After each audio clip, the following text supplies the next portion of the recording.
noches, ¿cómo están? Qué gusto poder saludarlos. Un placer estar en México de noche acompañándolos. Yo soy Emilio Valles Vidrio y los invito a que se queden con nosotros. Tenemos unas conversaciones muy interesantes por delante con nuestros invitados. Tenemos dos periodistas que van a venir el día de hoy a platicar de lo que le saben, más allá del periodismo, de lo que le saben, uno de música, otro de historia. Y quédense con nosotros porque vamos a hablar y vamos a tener un gran programa. Les cuento rapidísimo. Vamos a hablar de Esteban Herrera. Es un músico, un jazzista que de verdad la está rompiendo en Canadá. Él vive en Canadá y está haciendo cosas extraordinarias y poco se habla de él. Y viene Johnny Amador, un gran amigo, un periodista que nos va a estar platicando de lo que está haciendo precisamente Esteban Herrera allá en Canadá en torno al jazz. Y por supuesto también vamos a platicar de algo muy interesante. ¿Qué está pasando recientemente para los que vivimos aquí en la capital del país, en la Ciudad de México, y en la zona sur viene todo este trabajo que hicieron de la ciclovía? Bueno, para los que nos están viendo en alguna otra parte del país, esta ciclovía es justo para las laterales que hacen para las bicicletas, para que puedan circular las bicicletas y para que se tenga un transporte mucho más rápido y más factible para toda la ciudadanía. Bueno, ¿qué pasa? Se hizo todo este proyecto sobre Calzada de Tlalpan. Calzada de Tlalpan es una de las avenidas más largas aquí en la capital del país, que prácticamente conecta lo que es la zona centro, casi la zona centro, el primer cuadro de la Ciudad de México, hacia la zona sur, es decir, casi llegando, para que puedan entenderlo, más o menos hacia por ahí del Estadio Azteca, un poco más adelante. Eso es Tlalpan, esa gran avenida.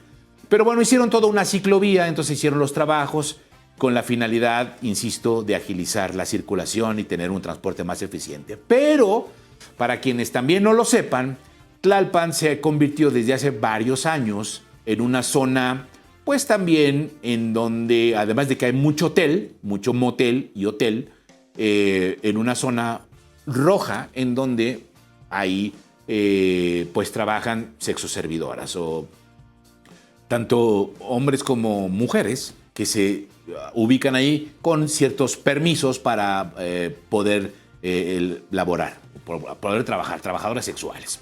Bueno, el punto es que con esta ciclovía de Tlalpan se generó todo un conflicto porque ellas alegan que les están quitando la fuente de trabajo. ¿Por qué? Porque ya no pueden trabajar sobre Calzada de Tlalpan. De eso vamos a platicar, que nos vengan a dar un panorama de cómo está sucediendo, porque, insisto, ellas dicen que les está afectando a su labor, a su remuneración.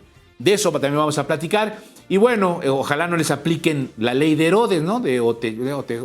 Esa no, espero que no se las apliquen. Pero vamos a platicar de Herodes, justamente. ¿Quién fue Herodes? La verdadera historia de Herodes. Todo lo que viene alrededor. Ustedes saben que ahora que acabamos de pasar la Navidad, acabamos de pasar el Año Nuevo, bueno, pues hay todo un asunto, una historia de que Herodes mandó matar a todos los niños justamente por el temor que tenía de que Jesús, el recién nacido, le quitara el poder. Y entonces hace la matanza de los santos inocentes. De eso vamos a platicar con un especialista, un periodista que les digo es Leopoldo Mendívil. De eso y mucho más aquí en México de Noche. Quédense con nosotros, la vamos a pasar muy bien. Comenzamos.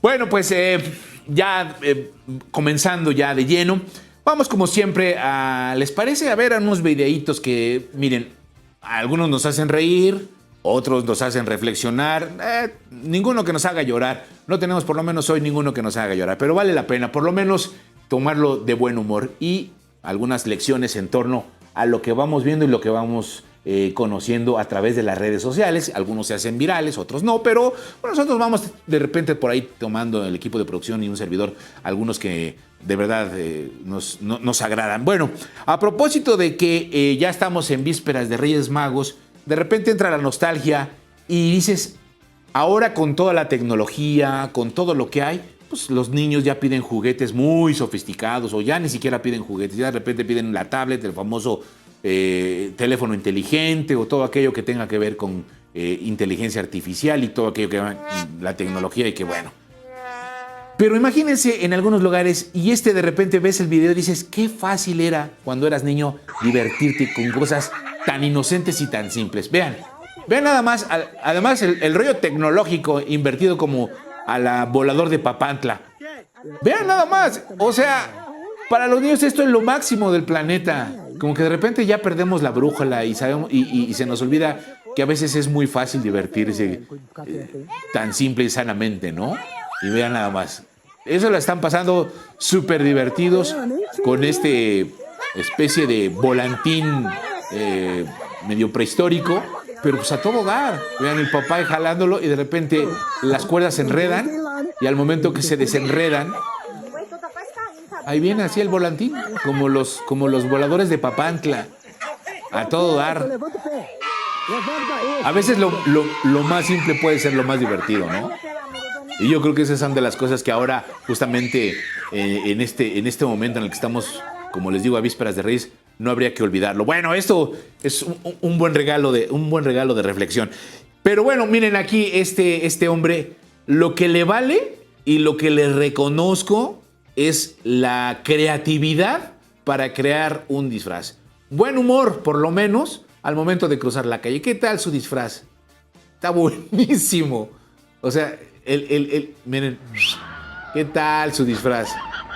Es una gran creatividad, ¿no? Por poco lo tira la chava, pero lo va cargando, ¿no?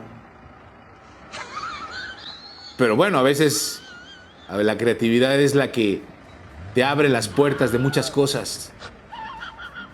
Del empleo, de la escuela, del trabajo, de lo que sea. Y es una gran oportunidad, mira, la creatividad. Bueno, ahí está. A mí me gusta cómo lo hace. Bueno, y a propósito también ahorita que estamos en esta época en la que, pues, quienes creemos en Dios, quienes creemos en los milagros y que creemos que de repente sales con el pie derecho y sales a la calle y vale la pena que te persignes y digas y te encomiendes a la buena vibra y a lo que tú crees o en lo que tú creas. Miren nada más este video. De verdad, esto es un milagro. Vean el chavito, los dos chavitos están jugando. Uno de ellos le dice, hazte para acá, córrele. El otro se queda ahí parado y miren, ¡boom! Vean nada más. ¿Podríamos pensar que mató al chavito? No. A un pelo. Eso sí es un milagro, ¿eh? Eso sí, de verdad, es tener un ángel de la guarda. De repente que tenemos que enseñarle a nuestros hijos, ¿no? Del ángel de la guarda. Ven nada más. Algo hace a este niño moverse de donde está. ¿Qué? No lo sé. Pero miren, si no se mueve, cuando están juntos, si él no se mueve, no la cuenta. Sin duda alguna es parte de lo que de verdad les digo, ¿eh? O sea, crean en los milagros. Bueno, esto sí, no sé, me siento como yo cuando llego a mi casa. Ya ni el gato lo respeta. Eso sí a ver, el gato llega y te dice, quítate de mi lugar y te quitas. Ya ni él... La esposa por allá barriendo y llega el gato como que es el dueño de la casa, el rey de la casa, y el gato se le queda viendo como diciendo, ¿qué ole? ¿Estás en mi lugar? Ay, perdón, señor. Miren ya, se mueve, se quita y el gato ya se acomoda, órale, va. Y ya el señor, como mandibulín, nadie lo respeta, va y se sienta en el lugar para no estorbar. Ya cuando es lo que te digo, ya cuando en tu casa hasta el propio gato te quita, algo anda mal, ¿no? Como que algo tienes que hacer. Algo tienes que idear. Bueno, eso pasa hasta en las mejores familias cuando el gato no te respeta. Bueno, y ya para terminar, a propósito, ya que fueron sus 8 conciertos y que en el primero se cayó, pues creo que también lo hizo en el último. Así terminó Bad Bunny, dicen por ahí, que así terminó el último concierto. Ya, miren, ya que se sube, ¡pum! Órale, vas, Órale, conejo malo, súbete. Oh, ya ni aguanto, ya. Llevo 8, pum. 560,000 personas y más de 5 millones de dólares. No, pues ya, mira, pum, adiós. Eso es todo, amigos. Bueno, así comenzamos México de Noche. Gracias por estar con nosotros. Vamos a la pausa y regresamos ya para conversar con nuestros invitados.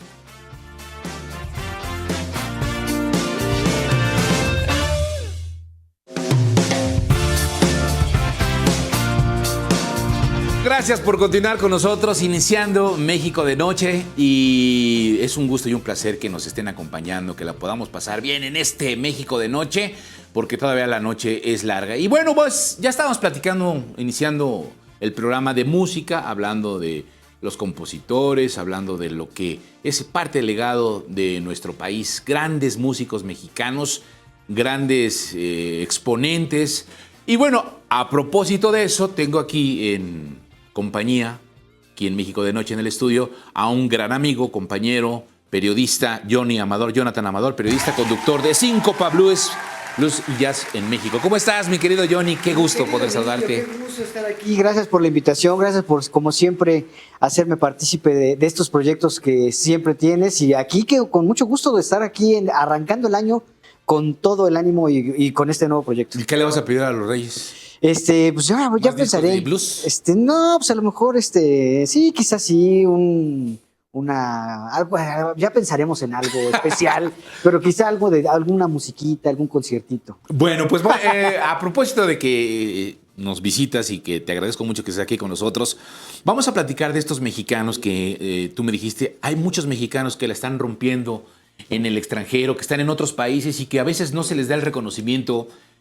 Por lo mismo, porque como están en otros países, de repente aquí en los titulares de la prensa, de los medios de comunicación, de los programas, no los tomamos en consideración. Pero tú sí, porque tú estás siguiendo su trayectoria, porque tú estás siguiendo lo que hacen y sobre todo porque son músicos que van trascendiendo. Y me refiero a Esteban Herrera, el músico jazzista mexicano Esteban Herrera. Tú andas detrás de él viendo esa trayectoria y vaya que lo está haciendo padre. Sí, fíjate que es bien curioso porque no solamente es él, hay muchísimos mexicanos que están fuera, que a lo mejor comenzaron a formarse aquí en México, y ese es el caso, por ejemplo, de Esteban. Otros comenzaron su formación fuera, pero no dejan de tener ese vínculo con México. Ya iremos hablando de muchos de ellos a lo largo de los próximos programas, pero Esteban Herrera creo que es, aparte de que debo reconocer, es uno de mis jazzistas, pianistas favoritos, por el estilo musical, por las composiciones que hace, por todo lo que él, su proyecto ha generado.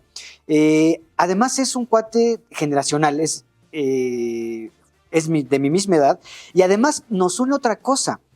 Curiosamente, la primera vez que lo entrevisté, fuera del aire, ya sabes, como solemos hacerlo en los programas, pues platicas con los invitados y te pones de acuerdo de cómo va a ser la charla, etcétera, etcétera. Y resultó que en la plática previa, él había vivido en Toluca. Bueno, él de hecho nació en Toluca, él es de Toluca. Él es de Toluca, del Estado de México. Es correcto. Y entonces salió en que, pues, coincidimos en espacio y tiempo en Toluca, cuando yo viví en Toluca. Y si yo hubiera decidido en su momento, y tú lo sabes, y los amigos que nos escuchan no, pero tú bien sabes que en algún momento yo estuve en la encrucijada de irme al conservatorio a estudiar música o seguir mis estudios de bachillerato normales y tal. Si yo hubiera decidido ir por irme al conservatorio, hubiéramos coincidido en el conservatorio como compañeros de escuela. Entonces ese tipo de anécdotas primero nos dieron mucha risa y fue así, mira qué chiquito es el mundo, el clásico, ¿no? Claro, claro. Entonces el tema es que me une con Esteban este tipo de anécdotas, de coincidencias, digamos, fortuitas. Y entonces, adicional, bueno, cuando empecé a conocer su música, me empecé a ser bastante fan de lo que él hace, porque es un jazz contemporáneo, es un jazz que aquí en México empezó a grabó como alrededor de unos cuantos discos, aquí los ponemos para que tú los pongas a cámara. Estos son 3 de ya una cantidad muy importante que tiene. Ese que tienes en la mano se llama Estrella y es el primero que hizo por ahí del 2012 quizá. Ese ya tiene un tiempito. Y lo que me sucede con Esteban es que es un eterno Viajero. Primero pasó un tiempo en Europa viajando, tocando en diferentes lugares de Europa, radicando eventualmente en Alemania. Después regresa a México, está un tiempo y se va a Canadá a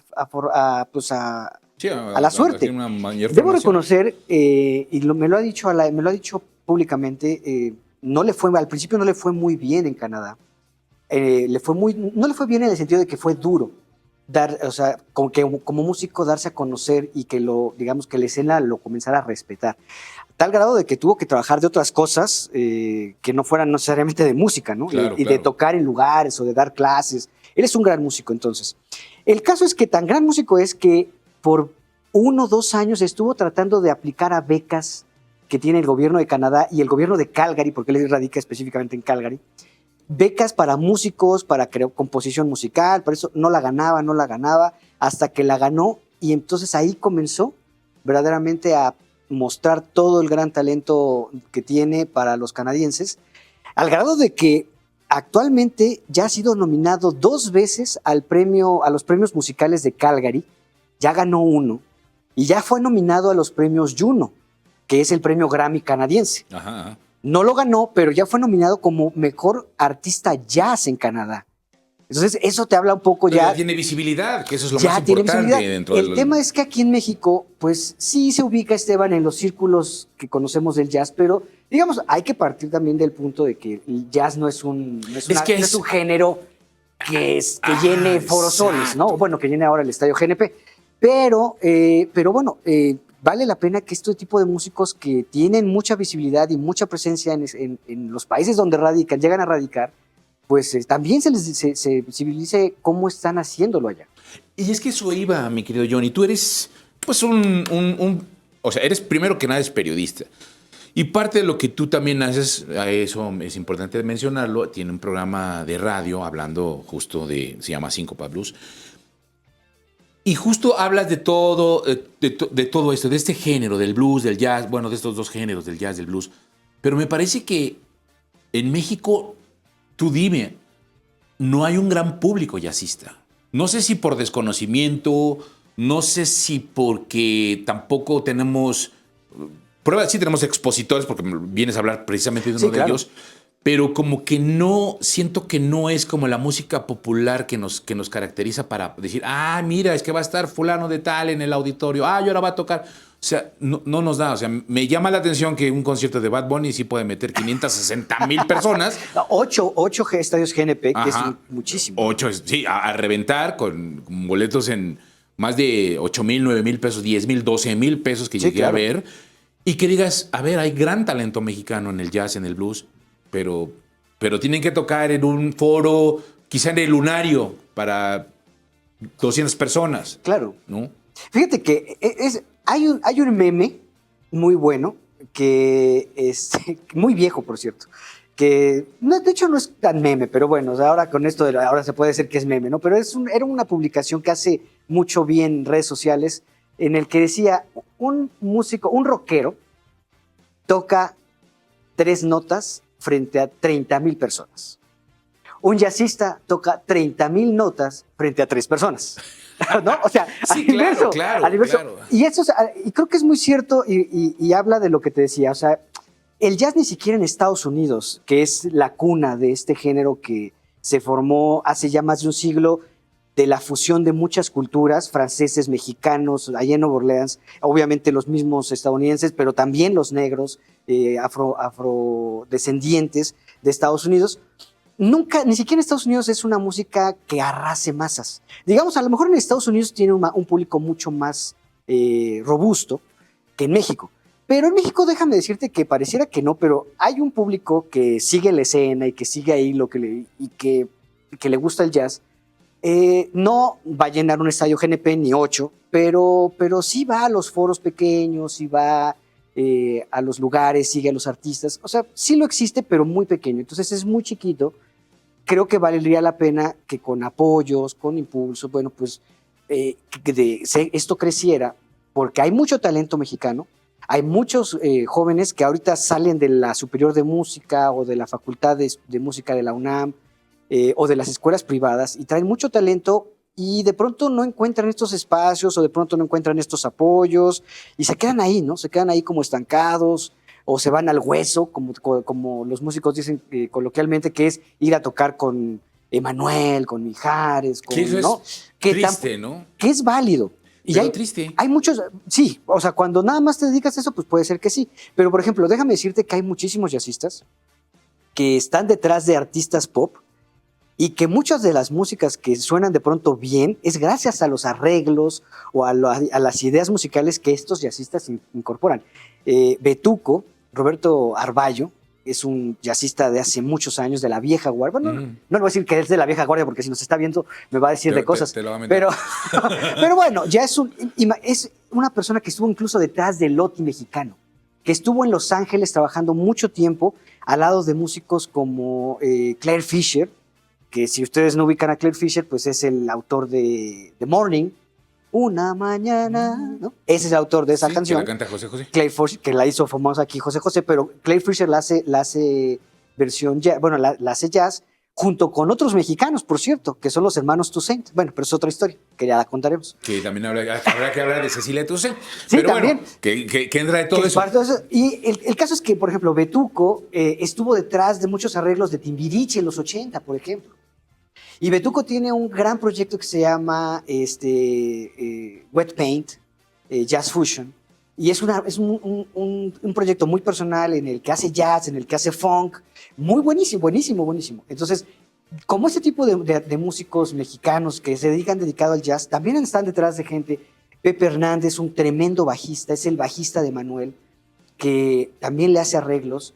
Y de hecho, si no mal recuerdo, el bajo medio fonquero que está detrás de la canción de La Chica de Humo. La Chica de Humo. Es Pepe Hernández. Y entonces, cuando empiezas a conocer ese tipo de cosas, y la gente no lo sabe, obviamente, no tiene por qué saberlo, vas entendiendo por qué hay una mezcla muy interesante ahí, y que el hueso no es malo cuando la gente así lo decida. Hay músicos jazzistas, como Tino Contreras, que es uno de los pioneros del jazz, que él satanizaba el hueso, decía, no, ¿por qué se van a dedicar a eso? Y yo he hecho puro jazz toda mi vida.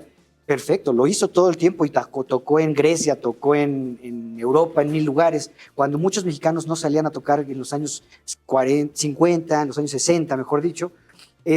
Pero los músicos que se dedican al hueso y que se dedican a tocar, digamos, con músicos de pop, no está nada mal. O sea, ahora, no. ¿dónde podemos encontrar jazz y blues en México? Es decir, lo que dices, no en el GNP cuando sería un concierto, pero sí hay espacios específicos donde dices, bueno, cada semana, cada tanto tiempo, en el café, Sí. tal, o ¿dónde aquí en México podemos empaparnos del jazz? Porque creo que también hay algo importante, mi querido Johnny. La gente le tiene miedo al jazz. Fíjate que tienes toda la razón.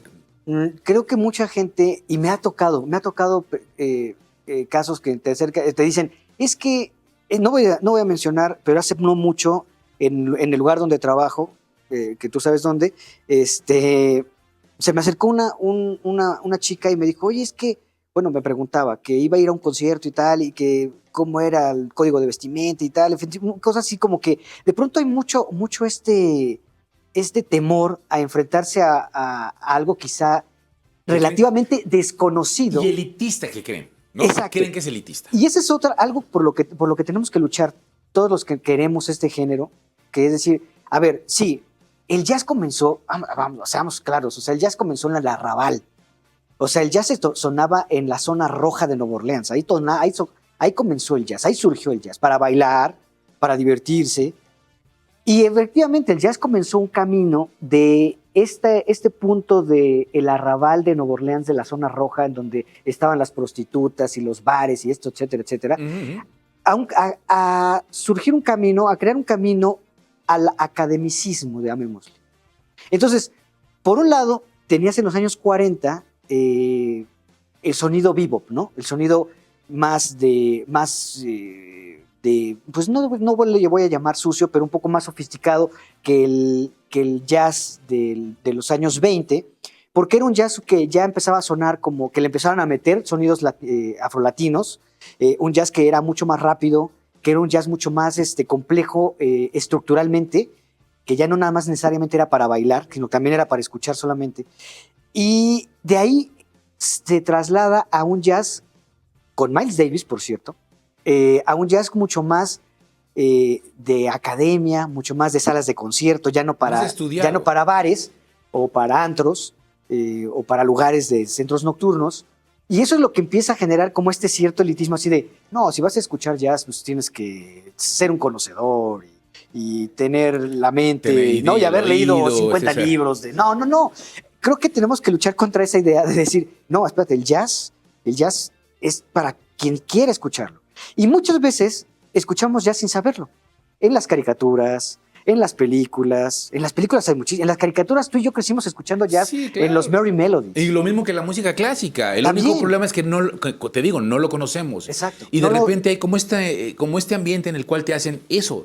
Te meten ese miedo de, es que sí es como de muy acá, muy intelectual. Exacto. Y como de repente uno como no es bruto, no estudió, pues dices, no, ya mejor me voy a ver a como Bad Bunny, ¿no? Pública, exacto. ¿No? Exacto. No es que Bad Bunny sea malo, a lo que voy es, pues simple y sencillamente me cuesta menos trabajo entenderlo. Eso también es otra cosa. O sea, ese es el rasgo cultural. Y creo que eso nos lleva a saber, bueno, a ver, sí, o sea, tenemos rasgo cultural y educativo. Tú y yo fuimos a escuelas públicas. Y en las escuelas públicas nos daban clase de música. Sí. ¿Te acuerdas? Flauta y guitarra. Flauta, guitarra, solfeo, nos enseñaban las partituras y nos decían, esto es do, esto es re, esto es mi, bla, bla, bla. Y aunque no te fueras a dedicar a eso, ese conocimiento ya te generaba ya un cierto... interés por la música. Y una cierta aproximación distinta a cómo escuchar música o a cómo acercarte a la música. Porque yo coincido contigo, o sea, no está mal ir a perrear con Bad Bunny, o sea, si quieres ir a perrear con Bad Bunny, adelante, o sea, qué padre. Digo, a mí me gusta de pronto 1, 2, 3 canciones, pero escuchar un disco completo de pronto ya me fastidia, pero dices, órale, esta suena bien, ¿no? Pero creo que hemos perdido esa sustancia básica de formación, ya ni siquiera de educación, sino de formación, de decir, la música es esto, y entonces puedes escuchar desde tener un panorama desde completo, Beethoven, claro, hasta Bad Bunny o corridos tumbados si te gustan, o sea, tener un abanico más amplio y tener esa capacidad de decir, bueno, a ver, voy a escuchar este abanico y de este abanico pues a ver qué me gusta más. Y creo que esa parte nos está faltando. Bueno, pero no nos dijiste ya antes de que nos vayamos a los lugares. ¿Dónde podemos ir? Mira. Primero, ¿dónde te podemos escuchar o seguir? Todos los miércoles en vivo, 10 de la noche, en Horizonte, 107.9 de FM. También hago Facebook Lives. El programa se transmite por Facebook Live y eventualmente por TikTok también hacemos transmisiones en vivo. Y por el 107.9 de FM en todo el Valle de México y por internet en la página de Horizonte. Ahí también en cualquier parte del mundo, de la República Mexicana, nos pueden escuchar. Y del planeta. Y exacto. Y además subo los podcasts del programa al podcast en cualquier plataforma streaming, Spotify, Amazon Music, Apple Podcast, en fin, en todas las iHeartRadio, en todas. Ahí te podemos escuchar, te podemos seguir. ¿Y dónde podemos? Mira, te podría decir, hay muchísimos lugares, pero sinceramente no son tantos. Así de bote pronto, Jazzatlán Capital, que está en la Roma, para escuchar jazz. Jobos en la San Ángel para escuchar blues y rock. También para escuchar jazz está el 5 Jazz Club Bajo Centro, que está en el centro, en Motolinía, que es un lugar caro, debo decirlo. O sea, no es un lugar que se caracterice por ser barato, pero es un lugar muy bonito. Es un lugar que recrea verdaderamente un club de jazz de neoyorquino, de esa es la idea, y es muy acogedor. Para escuchar música está increíble, pero nada más vayan con esa eventualidad de que sí es relativamente caro. ¿Qué otro lugar? Híjole, pues ya, nada más. Ya no existe el Nuevo Orleans de Insurgentes. Ya no existe el Nuevo Orleans, era un gran espacio. Era un gran lugar. Yo llegué a ir ahí, y era un gran espacio para escuchar jazz, escuchar blues, escuchabas de todo ahí. De todo, sí, pues sí que no lástima. A ver si la próxima vez platicamos ahora de blues. Creo que es interesante también hablar de lo que está haciendo el blues, ¿no? Es gran interesante porque en México yo he escrito sobre eso. Es un gran tema porque es muy bueno y es muy malo. Okay. Lo voy a dejar así. Sí. Gracias, mi querido. No te vayas, quédate con nosotros aquí. Está bien, a ver, creo que pues tengo cosas que hacer. No tienes nada que hacer. La noche es larga. Vamos al corte, regresamos. Tenemos más de Esto es México de Noche. No te vayas, volvemos.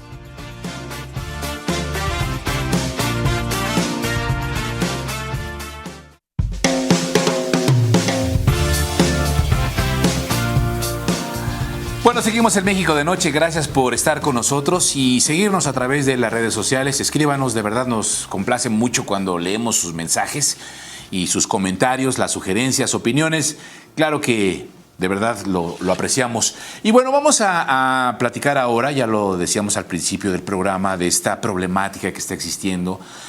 Muchas de las cosas que ahora estamos viendo aquí en la Ciudad de México, lo mismo en Monterrey, lo mismo en Guadalajara, rumbo al Mundial, pues hay algunas modificaciones en la infraestructura de la ciudad, de lo que tiene que ver con algunas obras de la infraestructura importantes, por pretexto que quieran, a lo mejor por el asunto de una mayor viabilidad, una mejor eficiencia, mejor capacidad de traslado, lo que ustedes quieran, pero se están viendo afectadas varias obras, afectando la circulación, las comunicaciones, en fin.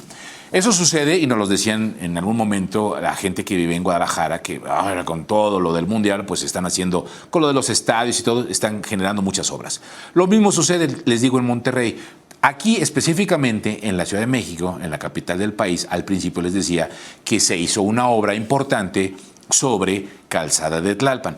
Calzada de Tlalpan es una de las avenidas más importantes porque, insisto, cruza prácticamente de lo que es el primer cuadro de la Ciudad de México hacia la zona sur, hacia el Estadio Azteca, lo que nosotros tenemos ahí en el Estadio Azteca. Pero bueno, hicieron una ciclovía con la finalidad pues, de agilizar la vialidad de Tlalpan, sobre todo porque en horas pico se conflictúa y es una zona muy transitada. Pero eso también afecta a las personas, algunos comerciantes que han dicho que les ha afectado, que estas obras les han generado un conflicto, pero también a quienes dicen en este momento que les está perjudicando son a las trabajadoras sexuales que por ahí también se ubican. Y tengo el gusto de saludar ahora, que nos acompaña aquí mi querido Johnny, a Sandra Montiel. Ella es trabajadora sexual y activista. Y bueno, Sandra, antes que nada, muchas gracias por estar aquí con nosotros y por platicar. Y a ver, ¿qué pasó? ¿Sí les afecta esta ciclovía? ¿Sí les está afectando su trabajo, la labor que están haciendo o qué? Porque, pues de alguna manera ya terminaron, creo que ya terminaron, entonces, ¿no volvió a la normalidad todo? Hola Emilio, ¿qué tal? ¿Qué tal? Muchas gracias por la invitación.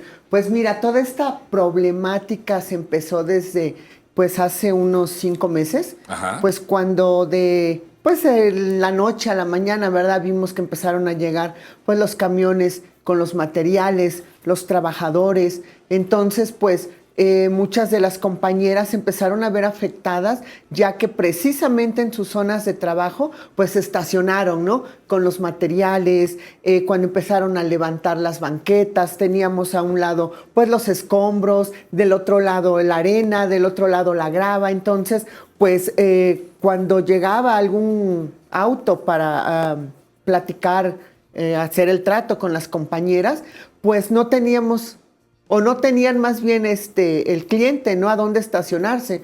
Entonces desde ahí se empezó a dar esta problemática de que les empezó a bajar mucho el trabajo. No se empezó a bajar porque pues yo laboro en una de las esquinas. Que es toda digamos, a lo largo de Tlalpan, donde se van ubicando, exactamente, ¿no? Es todo a lo largo de Tlalpan. ¿De dónde a dónde y es? Algunas partes sí se metieron hacia adentro de las colonias como para arreglar la primera cuadra hacia adentro de las que son banquetas colonia. Y encapetado, ¿no? Ahora, ¿a ustedes quién les dio permiso? ¿Quién les otorga este permiso de ubicarse sobre Tlalpan? ¿La alcaldía? ¿Desde hace cuánto tiempo? ¿Cómo fueron? O sea, ¿cómo lograron ubicarse en Tlalpan? Bueno, mira, Calzada de Tlalpan es un punto histórico de trabajo sexual, es el segundo lugar pues más grande de aquí de la Ciudad de México de trabajo sexual. El primero es la zona de la Merced y no, nadie nos dio permiso ni ninguna autorización. Nosotras, las trabajadoras sexuales, pues siempre hemos tomado las calles porque creo que es un derecho que tenemos, así como lo tienen los mariachis, los boleros, los que venden dulces, los puestos ambulantes. También nosotras tenemos derecho de trabajar las calles. Entonces, es una lucha que se ha dado durante estos 30 años, que tiene desde los 70s, desde los 70s que se empezó la construcción del metro. Ahí ha habido puntos de trabajo sexual. Entonces, pues hemos hecho una lucha muy grande. Yo estoy trabajando desde los 90, tengo 30 años como trabajadora sexual y desde que yo me he parado en una esquina es una lucha constante que hemos hecho, tanto como los policías, con las autoridades políticamente. En el 2012, con Brigada Callejera, logramos un amparo donde se reconocía al trabajo sexual como no asalariado, que en aquellos entonces Patricia Mercado era la que estaba como titular de la Secretaría del Trabajo Marcelo, y Previsión Mancera. Social. Exactamente. Ella fue la que toma esa, como que dice, órale, pues vamos a hacerlo. Y junto con la presidenta de Brigada Callejera, Elvira Madrid Romero y Jaime Montejo, son los que empiezan a impulsar, junto con Ángeles en Busca de la Libertad, que también es en aquellos entonces, hace 30 años, fue una de las primeras asociaciones de personas trans, pues que se dio, ¿no? Que abrió para que ahorita ya hay muchas asociaciones de personas trans. Entonces, se gana este amparo y pues se empieza a trabajar al reconocimiento, que se nos expedieran las credenciales como trabajadoras sexuales, qué cosa que ahorita está detenido porque la actual jefa de gobierno dio la orden de que se detuviera todo el trámite. Eso es lo que te iba a preguntar. ¿Cómo ha sido este proceso de diálogo y de negociación con las autoridades capitalinas que ustedes han bloqueado en más de una vez? Se han visto en la necesidad en la, pues sí, en la necesidad de estar bloqueando Avenida Tlalpan, Calzada de Tlalpan, porque las autoridades no hacen caso, las autoridades les dan largas. ¿Cómo ha sido este proceso de diálogo y de negociación con la actual administración capitalina justo para encontrar y destrabar esta situación? Mira, ha sido un poco pesada, sí nos vimos obligadas con la mayoría de compañeras de bloquear en 3, 4 ocasiones Calzada de Tlalpan a la altura del metro Viaducto, que es la zona donde yo estoy. Pues porque esta problemática, ¿verdad? O sea, afecta a todas, tanto trabajadoras sexuales jóvenes como señoras y adultas. En la zona donde yo estoy es una zona de pura cuarentona, cincuentona y hasta de 60 años. Entonces, las más afectadas... Con experiencia, como el Sí, vino. exactamente. Acuérdate que el caldo de gallina, si es de gallina vieja, es más rico. Es correcto, es lo que dice el dicho. Sí. Entonces, ellas han sido las que se han visto un poco más afectadas, no han tenido como que en todo esto que ha sido la construcción, durante la construcción, son las que se han visto más afectadas para cooptar a un cliente. Entonces, pues empezamos, ¿verdad? Nos reunimos todas las compañeras y empezamos a exigirle al gobierno, ¿no? Que nos diera una solución, porque ahorita que está eso de moda de que la consulta pública, para hacer esto, para hacer el otro, pero creo que no hicieron ninguna consulta pública para lo de la los cuentos llegaron y sin decir agua va, ¿no? llegaron y Sí, sin sí. decir agua va, plas, cuando los vimos ya estaban ahí plantados y pues la esquina es nuestra zona de trabajo. De la esquina sacamos para el sustento de nuestra familia. Desgraciadamente, pues aquí en la Ciudad de México, las rentas han subido bastante. La mayoría de ellas pagan renta, no tienen una casa propia, un departamento propio, son madres solteras. Entonces, obvio que al bajar el trabajo, pues, ¿quiénes se ven afectadas? Sus familias. ¿Y cuál es la respuesta del gobierno? Es decir, les decían, sí, cómo no, ahorita nos vamos a quitar. O sea, ¿qué les decían? Mira, empezamos a tener diálogos. Yo personalmente he platicado con Fadlala Cabani, con el subsecretario de Gobierno, y él, bueno, junto con la licenciada Arlén Palestina, que es la que lleva el jurídico de Brigada Callejera, llegamos a un acuerdo de que pues, nos iban a dar despensas, que se nos iba a incluir en el seguro de desempleo de la Ciudad de México, pues cosa que hasta ahorita no ha pasado. Okay. De la última reunión que tuvimos con él, que fue hace 2 meses, no ha pasado nada. Nosotras esperamos que ahorita que empiece el año, ahorita en enero, que esas pláticas sigan adelante, pues para que en cierta manera el gobierno pues les restituye un poco de esa economía que las compañeras han perdido durante estos 5 meses, 6 meses de lo que lleva la construcción de la ciclovía. Pero entonces hasta ahorita no les han dado nada. Es que sí, es que te preguntaba hace un rato. Pura promesa. Pura saliva. Exacto, pura baba. Pero es que por eso te preguntaba que el tema de la autorización de los permisos, si es que existía algún tipo de negociación con la alcaldía. Primero, para que exista este reconocimiento. Es decir, sí entiendo la parte en la que tú me dices, bueno, pues nosotros tomamos esa esquina, ¿no? Y de alguna forma lo hacemos como el derecho a los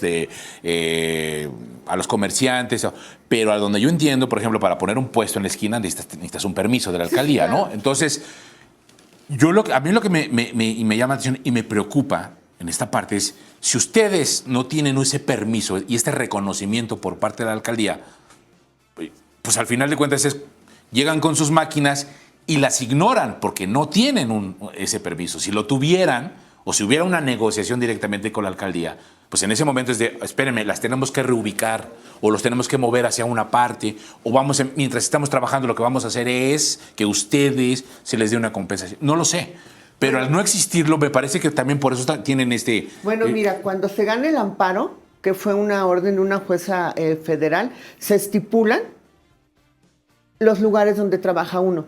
Por ejemplo, yo que tengo mi tarjeta como trabajadora sexual no asalariada, estipula en qué calles, en qué esquina, exactamente. ¿En qué sí puedes exactamente. Y la Secretaría del Trabajo tiene la obligación de hablar directamente con las alcaldías, porque ellos se escudan de que las alcaldías dicen no trabajo sexual, pero es una orden federal.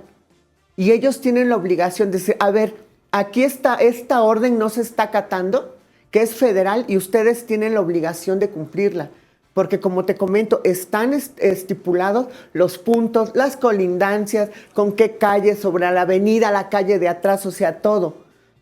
Por eso ahorita que por eso estamos luchando y vamos a seguir luchando, porque la jefa de gobierno, a ver, ella desde el principio que tuvo una reunión con Arlén Palestina, ella quedó que ella iba a meter las manos en lo que era trabajo sexual, como para quitar de encima todo este tema de cobro de piso que se está dando mucho ahorita en lo que es trabajo sexual y en toda la Ciudad de México, no nada más. No, exactamente. ¿Cobro de piso por parte de la delincuencia o cobro de piso por parte de autoridades? No, cobro de piso por parte del crimen organizado, exactamente. Wow. Y sí, algunos policías todavía siguen pasando por su mochada. Por su mochada, porque si no te mochas con ellos, cuando ven que te aborda un cliente, te siguen y a la vuelta te paran, los extorsionan, y eso es un cuento de nunca acabar. Eso siempre ha pasado y siempre seguirá pasando. Administraciones van, administraciones vienen y eso no cambia. Exactamente, y es lo mismo, porque desgraciadamente cambian las administraciones, pero muchas veces los mandos policíacos de seguridad pública pues son los mismos. Los mismos. Al final ellos no cambian, ¿no? Oye, y bueno, a ver, partamos de que la ciclovía va a quedarse ahí. Ya la hicieron, la van a concluir, va a venir el Mundial y se va a quedar. ¿Cuál a futuro, cómo les va a impactar esto? Porque al final, incluso uno como usuario del transporte, tener la ciclovía en Insurgentes resulta incómodo. Incluso si vas en auto también resulta incómodo porque no te puedes orillar bien, en fin. ¿A ustedes cómo les va? ¿Ya lo han planteado? Te voy a retomar un poquito de la pregunta de atrás. Cuando hicimos el primer recorrido con personal de gobierno, las islas, porque ya habían ido a marcar las islas y los macetones, las jardineras que van a separar la ciclovía del segundo carril, eran de 4 y 5 metros. Entonces, con las otras compañeras de las otras organizaciones, que es Calzada de los Sueños, si no mal me equivoco, y la Tercer Cara de la Moneda, llegamos a un acuerdo con ellos que se iban a seccionar. La de 5 metros se iba a seccionar con 3 espacios de 1 metro de distancia y las de 4 con 2 espacios de 1 metro de distancia, para que pudiéramos circular por ahí y acercarnos a dar los informes, hacer el trato, exactamente. Pero ¿qué pasa? que ya estamos en el segundo carril y ya empieza a ser un carril que ya van, ajá, exactamente. Entonces, estamos bien paradas ahí en la esquina. O sea, la distancia que había de la banqueta a donde ahora nos tenemos que parar, ya está. Ajá, o sea, las pone en riesgo. Exactamente. Ya estamos en el carril donde ya empieza a haber ya movimiento. Eso es otro tema de los ciclistas que no se paran. Cuando se para un cliente, se acerca uno a hacer el trato con él y el de atrás ya está. Sí, Pite y pite, o sea, y ya como que ese diálogo ese trato ya no se da, el cliente se tiene que mover y esa es pues nuestra incomodidad, ¿no? Porque el primer carril, que era pues un carril de lento, donde te puedes parar, sí, puedes hacer el extrema trato, derecha te podías orillar bastante bien. Exactamente, entonces ahora a tu pregunta, pues el Mundial va a pasar un mes, pero nosotras vamos a seguir estando ahí. Sí, exacto. Vamos a seguir estando ahí mucho. Bueno, para el tiempo que nos queda, ¿cuál sería en este momento, si Johnny fuera la jefa de gobierno, qué le dirías? A ver, estos son los 4 puntos que necesitamos. A ver. Sí, el pliego petitorio. Bueno, mira, hay varios puntos también para tocar. Uno, que se nos tome en cuenta, ¿no? Porque también nosotras, pues, generamos. O sea, no por ser trabajadoras sexuales. Claro. Sí, también. Ajá, sí, claro. Por comernos Consumo un chicle, un refresco, todo, ¿no? Los hoteles, la mayoría de los hoteles de Calzada de Tlalpan se sustentan del trabajo sexual. No es del turismo, es del trabajo sexual. Así es que hay también un impacto. Yo pediría al gobierno que se nos incluyera más, porque aquí estamos presentes y no nos vamos a ir. Apoyos, por ejemplo, yo siempre he pedido apoyos para mis compañeras trabajadoras sexuales, para las señoras que ya han dejado gran parte de su vida en las calles, y que se siguiera con ese trámite de reconocer ante las instituciones de gobierno como un trabajo, porque es un trabajo digno el que hacemos. Es algo de dar a cambio, aunque es sexo, pero es un trabajo como cualquiera. Es como el trabajo que hace una persona que se dedica a la construcción, un abogado, un arquitecto, solo que nosotras como herramientas de trabajo, pues utilizamos nuestros genitales, pero también es un trabajo digno y queremos dignificarlo ante gobierno.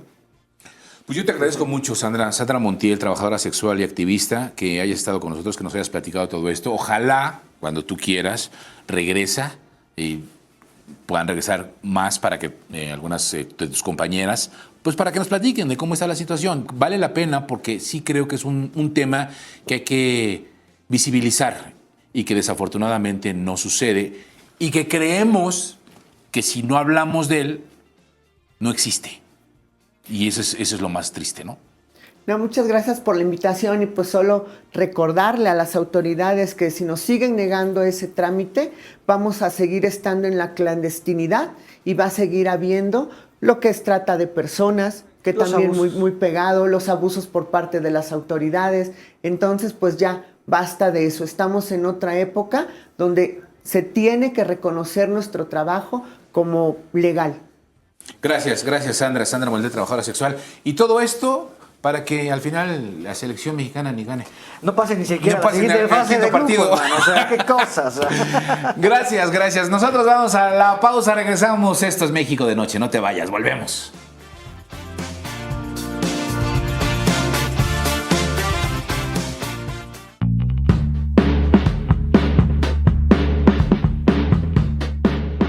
Bueno, ya de regreso a través de México de Noche y platicando muy a gusto. Qué bueno que nos acompañan en esta noche maravillosa, este 3 de enero, porque vamos a platicar de un tema justo aprovechando las fechas, aprovechando todo esto de Navidad, de que ya estamos a 3 días de que lleguen los Reyes Magos, 2 sin cachito, para que lleguen los Reyes Magos. Pues tengo aquí el gusto de platicar y me acompaña Johnny Amador, que se quedó aquí con nosotros, con Leopoldo Mendívil. Él es periodista y escritor. Y vamos a platicar de la historia o la verdadera historia de Herodes. Porque hay que recordar que detrás de todo lo que sucede justamente para que Jesús tenga que emigrar, salir por ser perseguido por el dictamen de Herodes, en fin, todo esto nos lo va a platicar el buen Leopoldo Medina. ¿Cómo estás, Leopoldo? Bienvenido, gracias por estar en México de Noche. Al revés, yo agradecidísimo contigo, Emilio, y también contigo, Johnny, y un placer estar en México de Noche. A ver, cuéntanos, porque sí hay muchos mitos alrededor de lo que sucede, de si Herodes era bueno, si Herodes era malo, que si tuvo el sueño, que si no tuvo el sueño, que si realmente persiguió a los niños, si los mató, si no los mató. ¿Qué pasó? Pues fíjate, yo empezaría diciéndote, Emilio, que Herodes como familia es algo que a mí siempre me ha interesado, porque son como una combinación es como un reality show. Todos los descendientes de Herodes, Salomé, Herodías, la que mandó cortarle la cabeza a Juan el Bautista, toda esa familia son como una combinación de las Kardashian y el padrino. El padre sanguinario, ¿no? Y donde a veces Herodes era el menos malo. Pero entonces, como siguiendo tu pregunta de si él era tan criminal como todos lo pensamos, la Biblia dice que él, al enterarse de que iba a nacer este futuro rey, el Mesías, mandó matar a todos los niños para, pues más bien, que no hubiera dudas, ¿no? Más vale maten a todos. Y entonces aquí es donde viene lo interesante. Si uno busca las fuentes de Roma, o sea, decir, los evangelios dicen eso, en realidad solo uno, el de Mateo, habla de esa matanza de todos los niños de Belén. Pero entonces hay un punto importante, porque la historia de Roma sí se documentaba muy, muy bien en aquel momento. Y por ejemplo, Octavio Augusto, que era el emperador, él de hecho tenía tan ubicado a Herodes, que él decía, lo único peor que ser el cerdo de Herodes sería trabajar para él. O sea, decía él, como su jefe, o sea, era el emperador. Pero sí le funcionaba a Herodes porque era un buen administrador. O sea, ya cuando analizas la historia de Herodes, era como Porfirio Díaz. Era un hombre firme, de nada de democracia, pero súper eficaz. Fue el que llevó a Judea a un momento de riqueza, con decirles que Herodes, hubo un momento que Grecia no tenía para pagar las Olimpiadas, y él dijo, yo la subsidio. O sea, porque controlaba la ruta de comercio de Oriente hacia Roma. Pero el punto es que sí está documentado, el propio César Augusto dejó varias cartas, se llaman res gesta, que dice, él se enorgullecía de haber hecho un censo en todo el imperio, porque habían conquistado provincias y pues había que cobrarles impuestos, ¿no? Entonces él dijo, él mandó a hacer todo un censo, tipo INEGI, y él hasta se jactaba en las cartas, he censado ya 4 millones de provincianos que ahora van a pagar impuestos. Y en efecto sí hizo uno en Judea, que es el que sale en el Evangelio, que dice, en los tiempos de Herodes se hizo el censo, y que por eso José tuvo que viajar con María desde Nazaret hasta Belén. O sea, sí es cierto, pero en esa historia romana nunca se habla de que hubiera hecho esa matanza Herodes. Entonces, ¿qué es lo que hoy se piensa? Yo soy creyente, ¿no? Pero los historiadores lo que piensan es, puede ser que se haya inflado esa historia y se tomó el caso de la historia de los persas. Los persas sí tenían toda una historia de que Ciro el Grande, el emperador que ayudó a los judíos y todo, él sí, su historia era de que al abuelo, Astíages se llamaba, le habían dicho, van a ser tu nieto y a ese te va a quitar el poder, y lo mandó que lo mataran, y como se les perdió por ahí, él mandó matar a todos los niños ahí no se especificaba en cuántas ciudades de Persia, pero se piensa que eso ya los futuros evangelistas se basaron en algo real, la historia de Cristo, pero luego le metieron bastante de su cosecha. O sea que fue una adaptación. Una adaptación, sí, O sea, cinematográfica. Es como dirían los clásicos recientes, no fue falso, pero se exageró. ¿No? O sea, qué buena descripción. Exacto, Sí, claro, porque además entonces, a ver, lo que me estás diciendo entonces, que esa matanza de la que se habla o de la que se supone cuando vas a la iglesia y te platican es al catecismo. Al catecismo, entonces no existió. O sea, nunca hay una persecución contra Jesús de Nazaret. Pues no, y de hecho un tema más tremendo, mi querido Emilio, mi querido Johnny, porque dice claramente el Evangelio de Mateo, así empieza, en los tiempos de Herodes fue cuando nació Jesús, ¿no? Sin embargo, Herodes murió en el 4 antes de Cristo. Entonces, ahí hay muchos cuates que durante mucho tiempo dijeron, ¿cómo puede ser? No cuadra. O sea, que haya muerto antes de Cristo Herodes. Entonces, muchos piensan, bueno, fue un error, o que a lo mejor fue porque el calendario gregoriano, ya sabes que hubo un desfase. Exacto. Pero la verdad es que con lo de Gregorio, que fue más o menos 1580 y tantos, que él corrigió, se había desfasado 11 días. Nada más el calendario, que eso hace que en ese año de 1582, imagínense, era día 4 de octubre y se brincaron al 15 O sea, no existieron jamás del 5, 6, 7, hasta el 14 de octubre de 1582 se los comió el buen Gregorio y ya nunca existieron esos días. Pero este desfase de 4 años, la forma de explicarlo es que hubo un hombre más o menos en el año 500 después de Cristo, que el papa de entonces, que se llamaba Juan I, le dijo, ellos todavía se regían por el año de Roma, que cuando los romanos se creó, ellos decían, eso es lo que ocurre en el año, haz de cuenta, 500, desde la fundación de Roma, se decía ad urbe condita, y así se medía el tiempo. Entonces todavía se seguía usando esto, y el Papa Juan dijo, no, pues eso ya, ¿cómo nos regimos por eso? Mejor desde que nació Cristo, y le dio la chamba a su amigo, llamémosle amigote, llamado Dionisio el Exiguo, que significaba Dionisio el Pequeño, porque se supone que tenía pocas capacidades intelectuales, y sabrá Dios por qué le pidió a él que hiciera esto. Porque era su compadre. Era su amigo, ya de entonces era el exacto. amiguísimo. Desde sí. entonces, o sea, Pues fíjate, ese hombre hizo los cálculos 90% y de por eso lealtad, estamos mal. acuérdate. Sí, pero fíjate qué tan leales somos ahora todos, porque decimos que estamos en 2025, debería ser al menos 2029, por lo menos. O sea, tendríamos que estar en el 2029 en Sí, este momento. por lo menos para que todavía hubiera estado vivo Herodes, aunque sea un año. O sea, tomando en cuenta que Herodes hubiera, Sí, que tomando hubiera en cuenta estado ese- vivo y que hubiera sido en el último año cuando se supone que organizó la matanza. O sea, ve cómo me dejaste, o sea, es que ve cómo me dejaste. Porque al final entonces, pues lo que me aprendí en el catecismo no me sirvió, ¿no? Pues bueno, y si les contara lo de los Reyes Magos, No, esa es otra ahí sí historia. agarrémonos. Yo insisto, soy creyente y más pues son como símbolos, pero hay un detalle que yo quiero compartirles. Lo primero es, si realmente, o sea, hay algo que cuando los creyentes, ¿no? Leemos el catecismo y todo, o el evangelio, vemos que Roma eran los malos para todo. Sí, Roma, los romanos llegaban y era como la guerra de las galaxias, que ellos son los soldados blancos y todos son los malos, ellos y los rebeldes, Tienen ¿no? el lado oscuro. Era el imperio. El lado oscuro, pero se les olvida mencionar el otro lado oscuro, que era los persas. O sea, en la época que nació Jesús, era como una guerra mundial, como lo que ahorita pasa de Rusia y Estados Unidos y la OTAN y eso, así en dos bloques que están enfrentados, y en medio estaba Judea, esos eran el Imperio Romano y el Imperio Parto. Y en aquel momento estaba tan horrible el combate, por ejemplo, en esa se murió el rey Craso de Roma. La palabra Craso, error, venía de ahí, de que lo capturaron, lo trataron como ya se pueden imaginar, y porque los partos era como un cártel, o sea, eran salvajes así. Y entonces ese era el mundo donde nació Cristo, y se peleaban Judea y Armenia, eran como los lugares donde se peleaban esos imperios. Solo 40 años antes de Cristo, eran los persas los que habían sido dueños de Judea, y después los romanos se lo arrebataron, y fue cuando pusieron ahí a Herodes para que trabajara para Roma. O sea, estaban en pleito los dos. Y entonces en el Evangelio no salen los persas jamás. Nunca dicen, los romanos, siempre dicen, los romanos eran los malos, y de los persas solamente hay 3 personajes. Ya saben cuáles: Melchor, Gaspar y Baltasar, que ni siquiera salen con sus nombres. Esos nombres no salen en el Evangelio, solo decía que llegaron 3 magos de Oriente, que no eran así magos de magia, sino sacerdotes.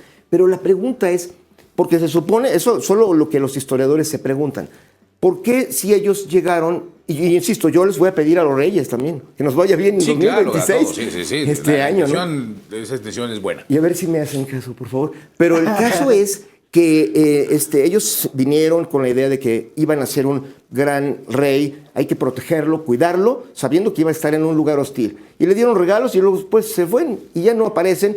¿Cómo es que no hicieron nada cuando se supone que fue la matanza? No mandaron a nadie para proteger al niño.